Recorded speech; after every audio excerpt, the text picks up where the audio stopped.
Hawks twins, how y'all doing? We are back again. In this video, I must say it is official. For me, I was waiting for it to come down, but it is now finally official. The Hawks, 4-0 now. We stayed perfect, but this is pretty bittersweet on what is about to transpire.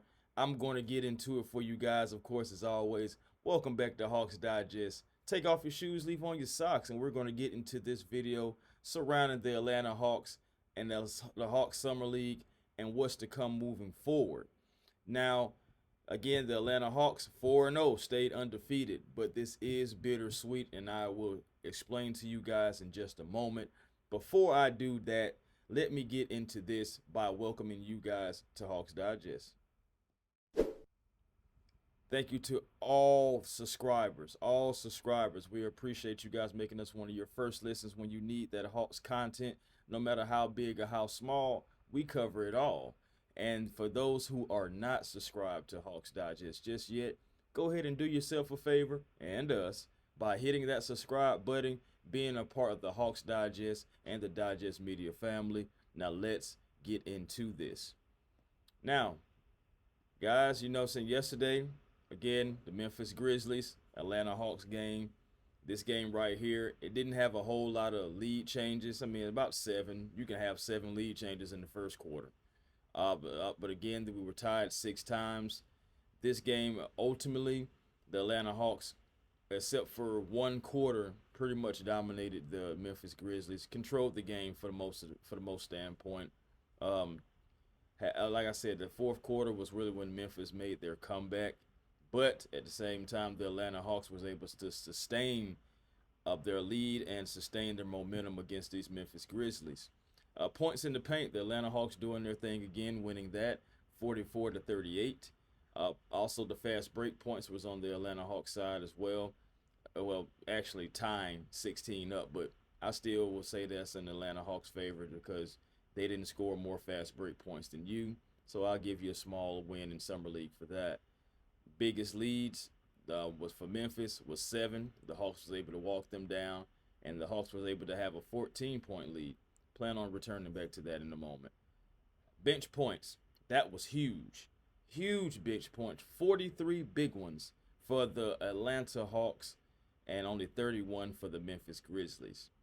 Now, turnovers, 14 for the Hawks, 12 for the Grizzlies. You definitely want to cut down on those.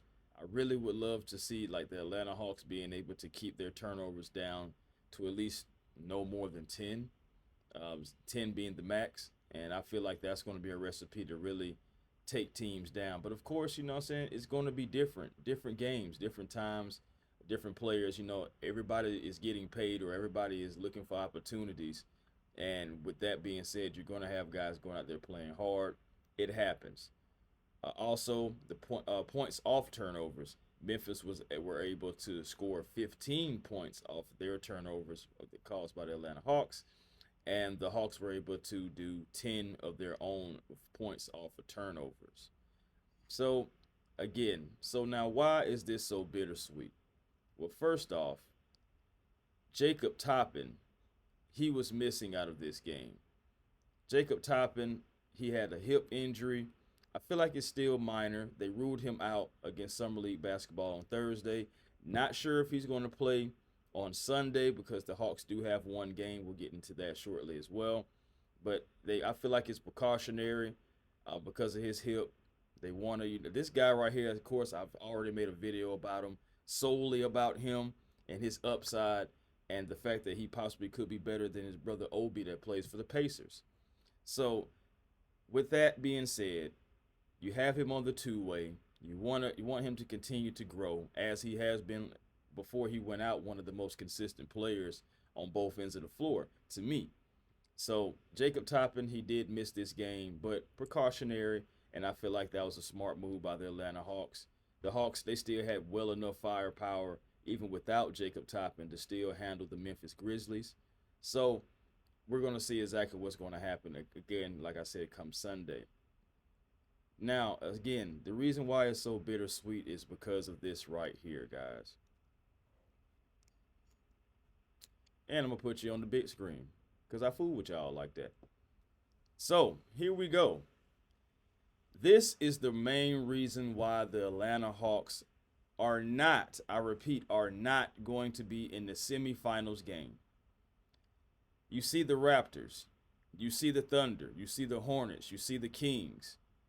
The point differential, the plus minus point differential that you see right here on the far right, if you're looking at the screen, it is 15.8 for the Raptors, 14.8 for the Thunder, 12.8 for the Hornets, 11.5 for the Kings, 9.5 for the Timberwolves, and also 8.0 for our Atlanta Hawks. Now, what does this all mean? The points plus and minus. This is one time where the plus and minus makes sense, and then plus and minus makes a difference. I know a lot of people don't care about plus and minus. That's why I know I don't talk about it a lot, but it matters. The guys, they put it into sports for a reason, analytical.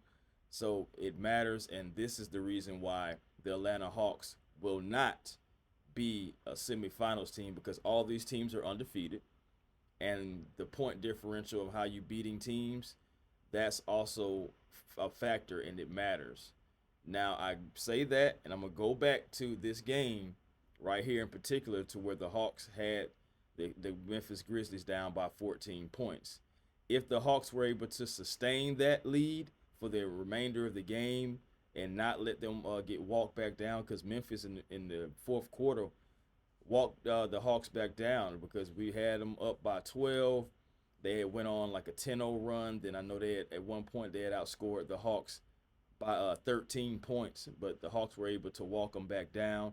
Of course, at the end of the game, Kobe Buffkin with a very tough shot, and then Adam Flagler, who honestly has been that guy right there. It's hard to say that he hasn't been a difference maker. It's just hard to say that the Atlanta Hawks are going to actually keep him. We'll see what happens if he gets on the College Park team.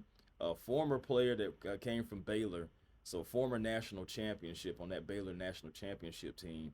And Adam Flagler, he's like an honorable mention to me in this video, because without that big shot down the stretch where he came with the hit, with the dribble hezzy and pull up, yeah, you like to see that stuff like that. And he's fearless. Yeah, he's been playing fearless the entire time.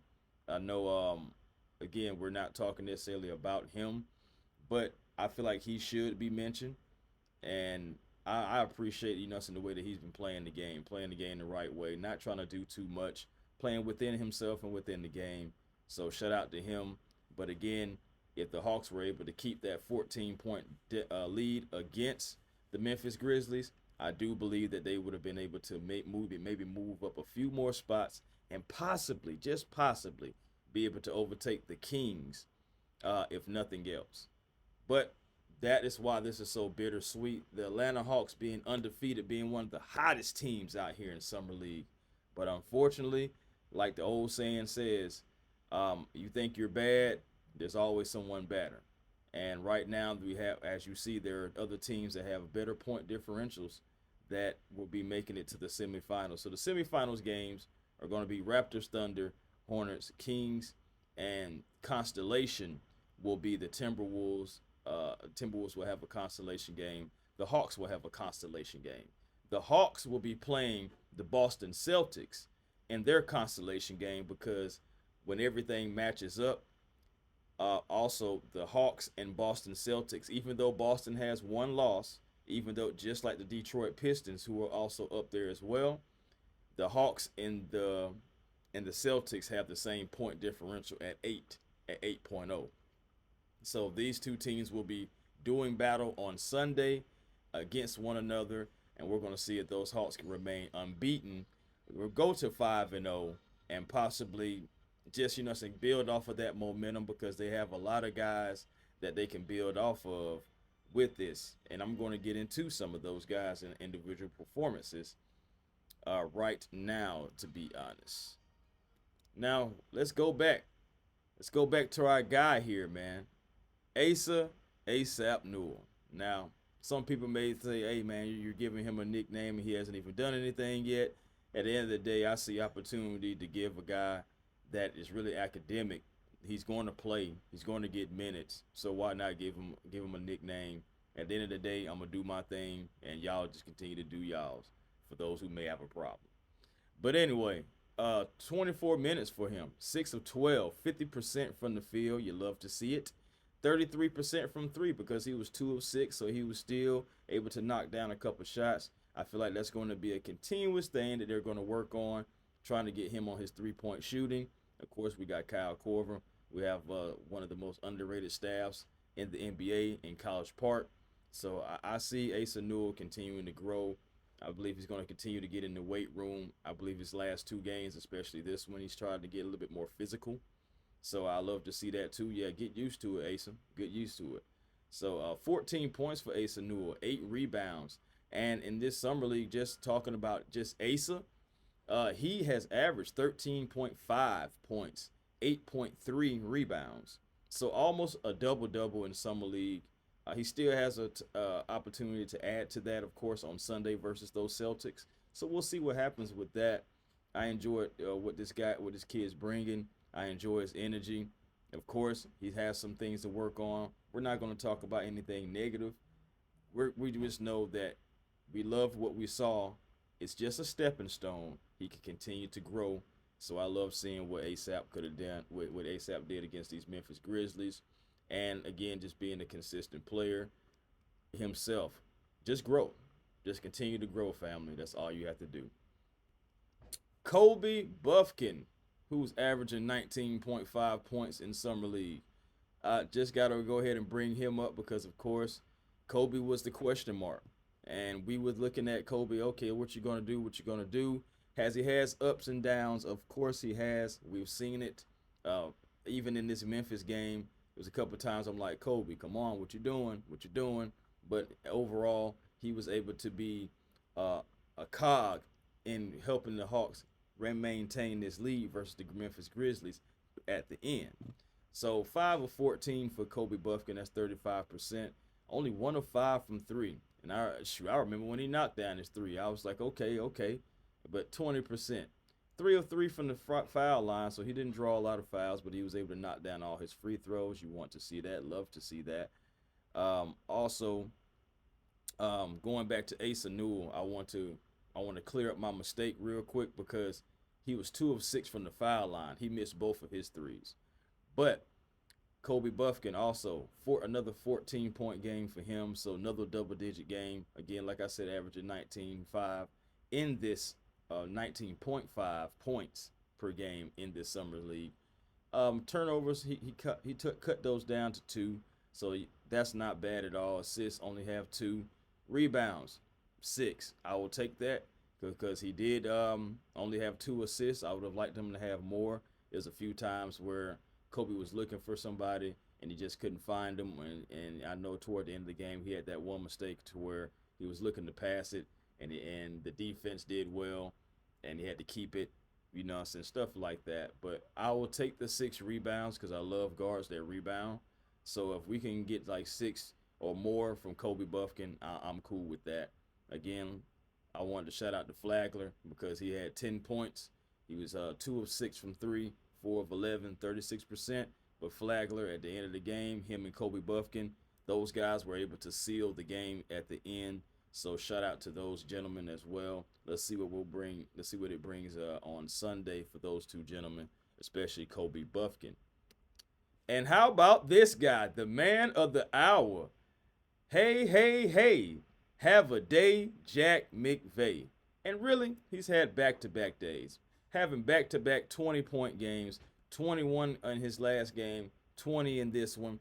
Jack was 7 for 11 at 63%, 63.6 if I want to be precise.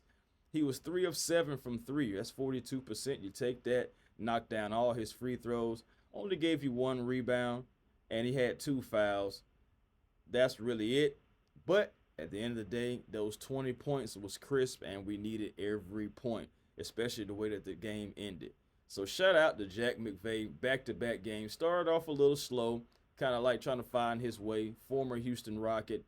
And I was glad to see Jack. We'll see what happens with the Hawks and what do they want to do as far as College Park, as far as like just having guys as utility guys. I like Jack, to be honest. He's really shown me something these last 2 games, being poised, being a big man, but also being an outside threat. He can knock the ball. He can knock down a shot in the inside, and he also has the ability to knock down a long distance shots as well. So you love to see that from Jack. So have a day, Jack McVey. Love to see it, man. Absolutely loved it. Next, I will have to move on. Again, Jacob did not play. Wrong button. Sorry, guys. But this guy right here, Nicola. Nicola, I believe, had a game to kind of forget. 3 of 8 on the 37%. That's not terrible. But for how he's been playing, he's been impressive. And I believe was just an off game for him. He was a little out of control in the beginning. I feel like he was kind of all over the place. He plays fast anyway, so that's just his playing style. But overall, Nikola Jokic, 7 points, 1 steal, 2 assists, 3 rebounds, 3 turnovers. Like I said, and most of those were in the beginning. 3 personal fouls. For the plus and minus, still was a +4. And one of the only starters that had a plus as far as the plus and minus goes. So again, only 18 minutes as well. So 1 of 2 from the foul line. He didn't make any threes. He only shot 1 though. So again, like I said, compared to how his previous two games were before the Memphis Grizzlies, I think this is a game that Nikola will want to forget and just really just get back after it on Sunday if he plays against the Boston Celtics.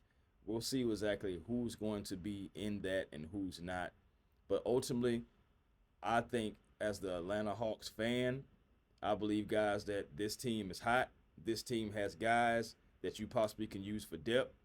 If not, we still have guys who have gained opportunities and gained exposure.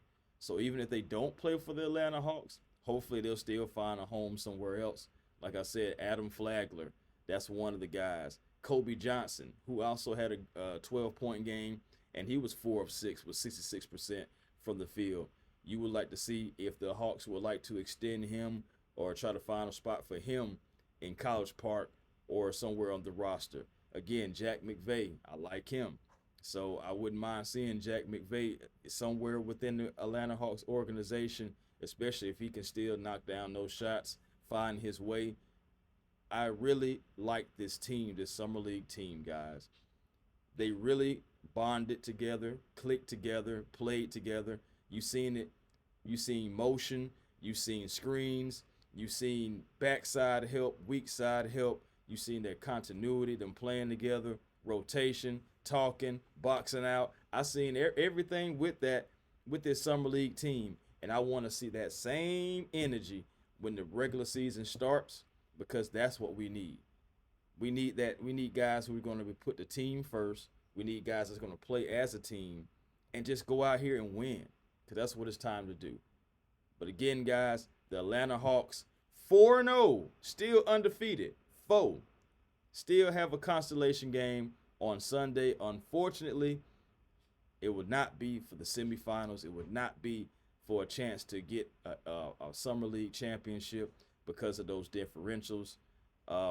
It's bad, man. I hate it. I really hate it because these guys have been playing their butts off. But again, once again, before I get up out of here, just for those who may have been just tuning into the video, whatnot, missed it, skipped it, or any way like that, but this is what's going on. As you see, all teams have won 4 games, but that point differential is just going to be our Achilles heel in this one. Until next time, guys, peace and blessings to you all. And to you all, let's go Hawks.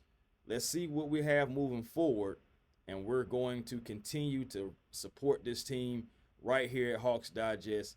And when the regular season comes, man, we're going to see what these Hawks have to bring. Until next time, adios.